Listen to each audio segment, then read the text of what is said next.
Guess who got to ask Vladimir Putin a question on national Russian television? And a congressional candidate shooting at federal property. And how many of us are working to support how many of us who are receiving something from the government? Is the sweat of your brow feeding you or someone else? This is the voice of resistance. Standing for truth in the four corners of America. Fighting for justice on the frontiers of the culture wars. And turning resistance into an art form.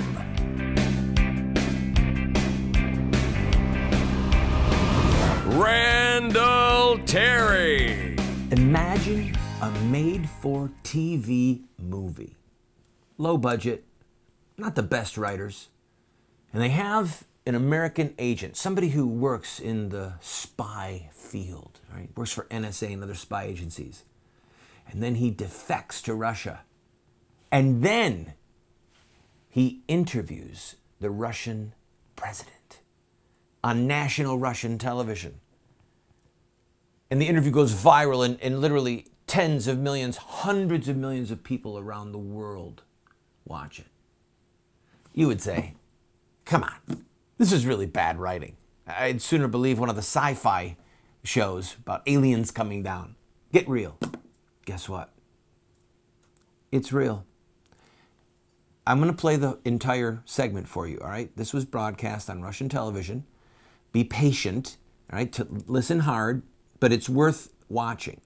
And I want to say up front that clearly this is a publicity stunt at some level. Nonetheless, on national Russian television, and now this clip is being played all over the world, Edward Snowden was brought on to ask a question of Vladimir Putin. Here it is. Thank you. We've got a really sensational, really outrageous, I would say, video message from a person who received, who actually revolutionized the world by revealing by leaking the information I'd like to ask you a question about American Secret Services, Edward Snowden. And the bulk collection of private records by intelligence and law enforcement services. Recently in the United States, 2 independent White House investigations, as well as a federal court, all concluded that these programs are ineffective in stopping terrorism. They also found that they unreasonably intrude into the private lives of ordinary citizens, individuals who have never been suspected of any wrongdoing or criminal activity, and that these kind of programs are not the least intrusive means available to such agencies for these investigative purposes. Now, I've seen little public discussion of Russia's own involvement in the policies of mass surveillance. So I'd like to ask you, does Russia intercept, store, or analyze in any way the communications of millions of individuals? And do you believe that simply increasing the effectiveness of intelligence or law enforcement investigations can justify placing societies rather than subjects under surveillance? Thank you.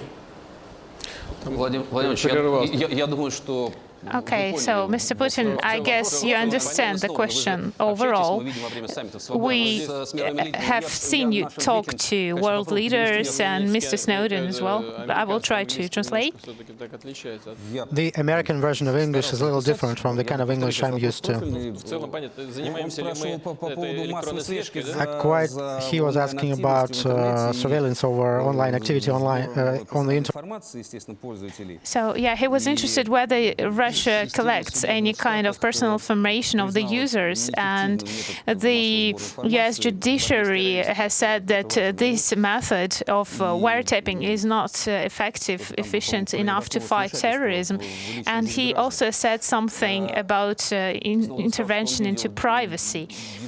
Snowden has said that he did observe and monitor the debate about on this issue in Russia, and he asked you whether Russia is interested and has ever been involved in intercepting the calls of millions of people, of ordinary citizens, and whether you believe it is justified action, whether you think it's fair to introduce this kind of mass control.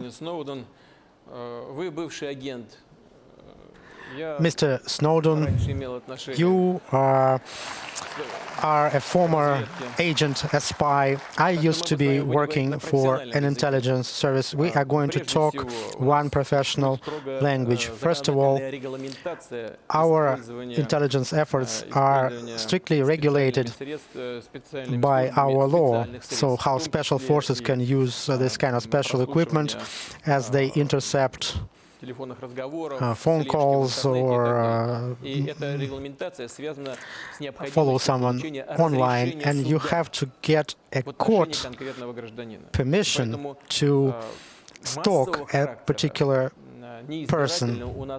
We don't have a mass system of such interception, and according to our law, with our law, it cannot exist. Of course, we know that criminals and terrorists use technology for their criminal acts, and of course, special services have to use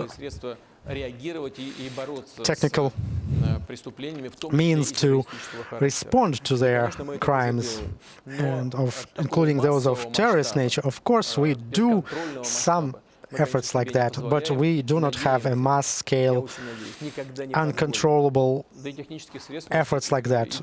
I hope we won't do that, and we don't have as much money as they have in the States, and we don't have these technical devices that they have in the States. Our special services, thanks God, are strictly controlled by the society and by the law, and are regulated by the law. All right, so this is pretty impressive propaganda from the Russians, especially with what's going on in the Ukraine. But to be honest with you, I think Putin is telling the truth, and it's not because they wouldn't do it if they could, rather, it's because they don't have the technology, all right? Russia simply does not have the technological infrastructure to pull it off. If they had it, they'd probably use it. But I still can't even believe it happened. I had to let you see it. And friend, the times they are a-changin'. When we come back from this break, I'm going to play for you a political ad of a candidate for the U.S. House of Representatives from Montana. And he is using a weapon to fire on federal property. I'm not making this up. This is a show that's like, hey, who could write this stuff? This is the voice of resistance.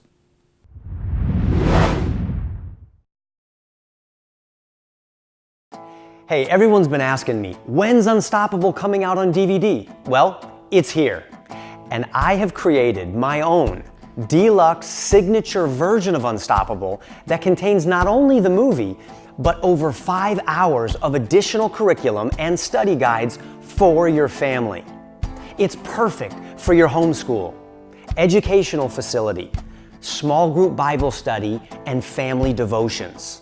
And I'm going to share with you some of the spiritual warfare that surrounded the release of this film.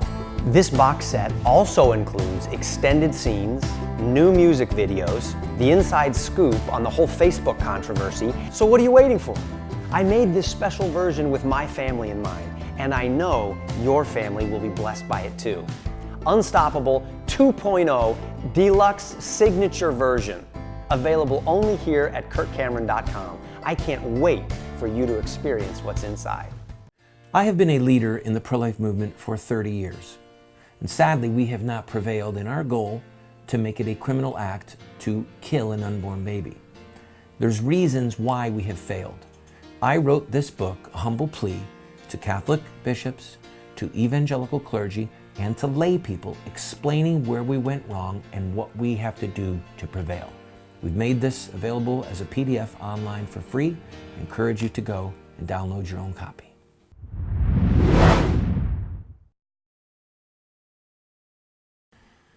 You're about to see a campaign ad of a wannabe U.S. congressman using his rifle to shoot down federal property. I'm not making this up, but before I show you this commercial, I want to read to you from the Declaration of Independence. We hold these truths to be self-evident, that all men are created equal, that they are endowed by their Creator with certain unalienable rights, that among these are life, liberty, and the pursuit of happiness. That to secure these rights, governments are instituted among men, that whenever any form of government becomes destructive of these ends, it is the right of the people to alter or to abolish it. Watch as Matt Rosendale abolishes, destroys a part of the government that evidently is not interested in our liberty. I'm Matt Rosendale, and this is how I'd look from a government drone. And this is what I think about it.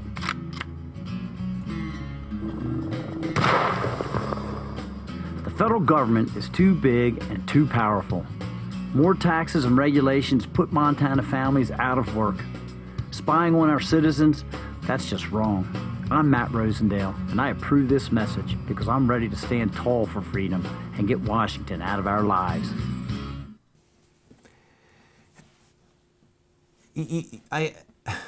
I'm stuttering because 20 years ago, 30 years ago, 40 years ago, you simply would not have seen an ad of somebody who wanted to be in the U.S. Congress picking up a firearm and shooting it at federal property.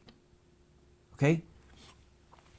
This shows the level of discontent that exists in the people.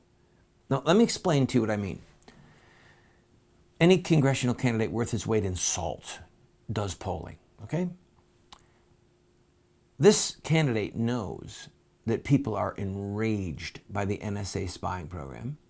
He knows that the people of Montana are enraged that their ranches and their farms are being spied upon by drones, okay? And he is so certain of the polling data, of the sense of what's going on, coffee shop talks, that he filmed something where he, in real life, if he had been doing it, would be committing a felony, okay? He'd be committing a federal crime. That's how bad things are getting. That's the level of discontent. And the reason that I read to you from the Declaration of Independence is because the founders of this republic, when they broke with the Crown of England, they knew that there was going to be bloodshed. Right? It was not a joke to them. I mean, this ad obviously is a bit of a spoof. When Thomas Jefferson and George Washington and other American founders said, we're done being a part of Great Britain. We are no longer going to be colonies. We will be free and independent states. They knew that they would either have to kill or be killed. They really did pick up weapons. Some of them, some of the American revolutionaries, were killed. They left widows. They left orphans. And they made widows and orphans of many women and children in England when they killed British soldiers. So it is no small thing, friend. It is no laughing matter. But when we get to the point where the words of the Declaration, when the government becomes destructive to the ends of protecting our God-given rights of life and liberty, it is the right, it is the duty of people to alter or abolish it. And what Matt Rosendale did in that ad goes far beyond comedy of shooting down a government drone, okay? This has to do with the Second Amendment. This has to do with that rumbling that's beneath the surface, that one poll that we've discussed on this show, where there's a lot of Americans who think that at some point there's going to be an armed conflict civilly in America in order to defend our rights and our liberties. These are crazy days. Don't be too drunk with bread and circuses to miss what's going on. I'll be right back. This is the voice of resistance.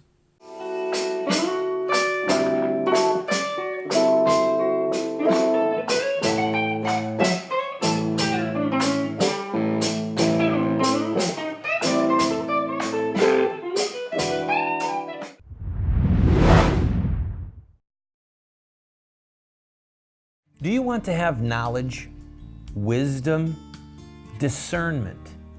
If so, you have to read good books on theology, history, books that look at the lives of great men and women. So to help you to become a more effective Christian, a better witness for truth, somebody who can engage in productive conversation that exhorts and edifies those that you speak with, we're going to do something crazy. We're offering you these 7 books for a gift of any size. You just pay for the shipping and handling, and then give whatever gift that you can, and we will send them to you. But just to make it a little bit more crazy, I will send you a second copy of my 3 books, autographed. You can give them as a gift to your pastor or to a family member, and help extend truth and justice in the world. This is while supplies last.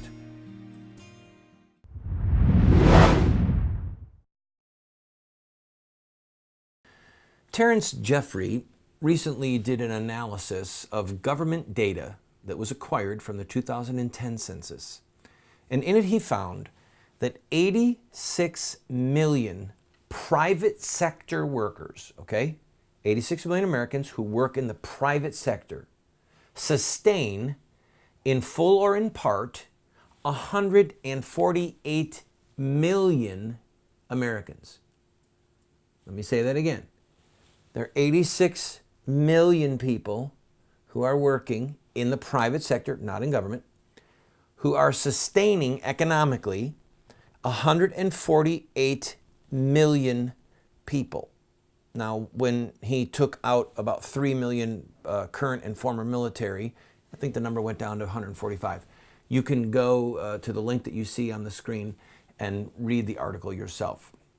Before I analyze these numbers, I want to read to you 2 things. One is from the book of Genesis, and the other is from Lincoln's second inaugural address. See if you can make the connection as we go. To Adam, God said, "Because you have listened to your wife and ate the fruit from the tree about which I commanded you, you must not eat from it. Cursed is the ground because of you. Through painful toil you will eat food from it all the days of your life. It will produce thorns and thistles for you, and you will eat the plants of the field. By the sweat of your brow you will eat your food." Here's what Abraham Lincoln said in his second inaugural address. And remember, the context of Lincoln's remarks were that the war was approaching its end, and he was, I'll read it. Both the North and the South read the same Bible and pray to the same God, and each invokes his aid against the other. It may seem strange that any men should dare to ask a just God's assistance in wringing their bread from the sweat of other men's faces. But let us judge not that we be not judged. The prayers of both could not be answered. Lincoln is obviously making reference back to the curse. By the sweat of your brow, you will eat your food. Lincoln says, it may seem strange that any man should dare to ask a just God's assistance in wringing their bread from the sweat of other men's faces. That's the essence of slavery. When you work for the benefit of another against your will, it's not charity, it's not family, that is slavery. The piece that Terrence Jeffrey wrote focused on the fact that the current numbers are unsustainable. That if we keep on decreasing the number of people in the private sector who are working full-time and creating this cash flow to the other 140-something million Americans, that at some point it's going to break, all right? Numerically, he's right. There's no question. These numbers are unsustainable. But I want to go just a step further. The issue is what is right. Do we have the right to beg God for welfare, state welfare? Let's just come right down to it. Lord, please help. In other words, the North was praying that they would win against the South was praying they would win, and part of the Southern structure of prayer was that they wanted to keep slavery, okay? And Lincoln said the prayers of both could not be answered. And it seems bizarre, Lincoln said, that someone would dare to ask a just God for his assistance while they were eating their bread, wringing it from the sweat of another man's brow. Yes, the numbers are unsustainable, but it's more than that. Even if they were sustainable, it's unethical. It's wrong because it's a type of slavery. Let's return to freedom, where we each have to eat our bread from the sweat of our brow. And then when we want to help our neighbor, we can, because we love our neighbor as ourself, not because the government has a gun to our head. This is the voice of resistance.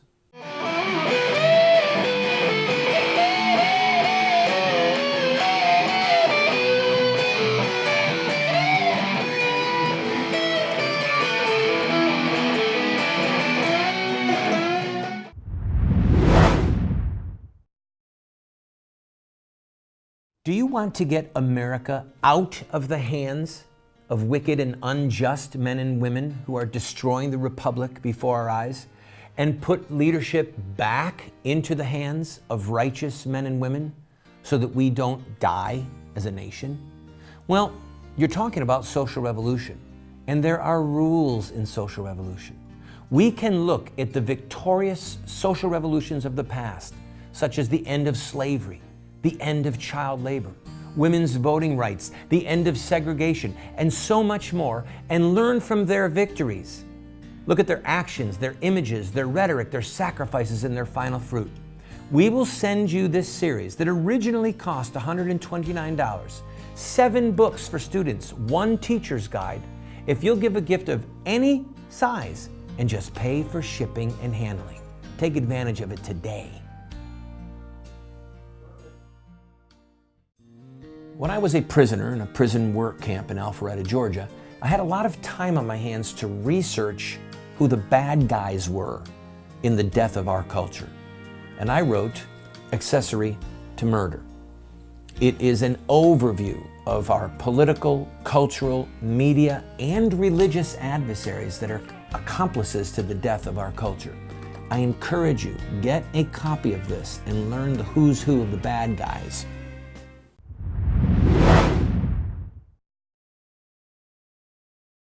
I would be remiss if I did not remind you that it is Good Friday. Good Friday, the day in which Jesus Christ, the Son of God, was crucified and died for our sins. This, of course, is the most significant weekend of the entire Christian calendar, but beyond that, it is the most significant event in all human history. Jesus Christ died and was buried, and on the 3rd day, he rose from the dead.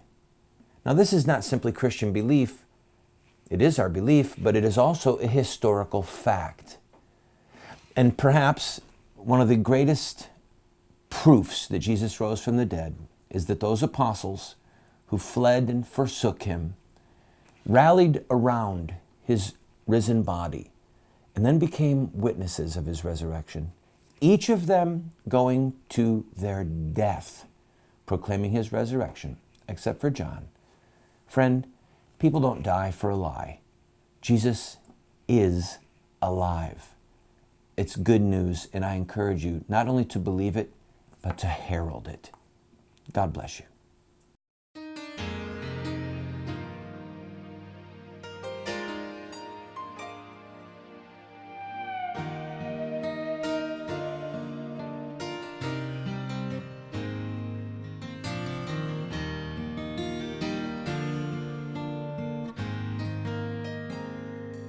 you.